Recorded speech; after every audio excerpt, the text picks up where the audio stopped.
ঝাড়গ্রাম নামটি এখন প্রায় প্রত্যেকটি মানুষের মুখেই শোনা যাচ্ছে। হ্যাঁ, শোনা কেনই বা যাবে না বলুন তো?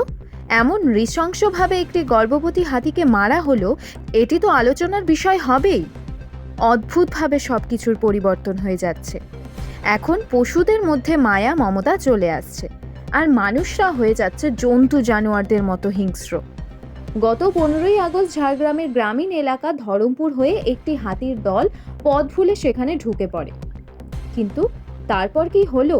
কেন একটি গর্ভবতী হাতিকে আগুন দিয়ে মারা হলো? কেউ কি সেটা দেখে বাঁচাতে এলো না? সবটাই এই ভিডিওতে আমরা জানব।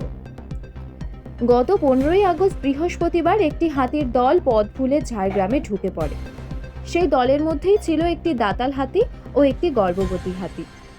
সেই গ্রামেরই একটি মানুষ কাজে যাওয়ার সময় নাকি দাতাল হাতিটির পদপৃষ্ট হয়েছে। তারপর বন দপ্তরের অফিসাররা তৎপর হয়ে ওঠে। বন দপ্তরের অভিজ্ঞ অফিসাররা তখন সেখানে গিয়ে দাতাল হাতিটির গায়ে ঘুমপাড়ানির গুলি ছুঁড়ে মারেন, যাতে হাতিটি নিয়ন্ত্রণে চলে আসে।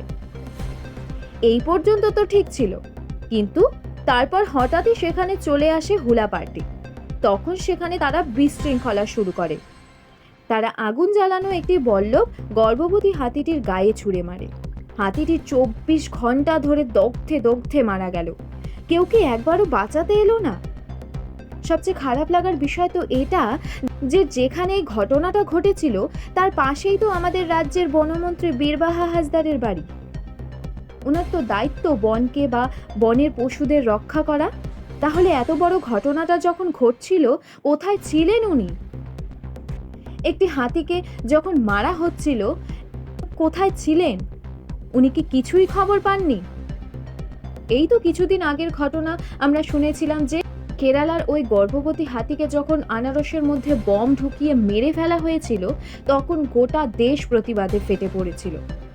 আর 1 বছর পর প্রাকৃতিক দুর্যোগের কারণে সেই গোটা দেশ জলের তলায় চলে যায়। এবার কথা হচ্ছে, ঝাড়গ্রামের ভবিষ্যৎ কি হবে? এটাই বারবার ঘুরে ফিরে প্রশ্ন উঠছে।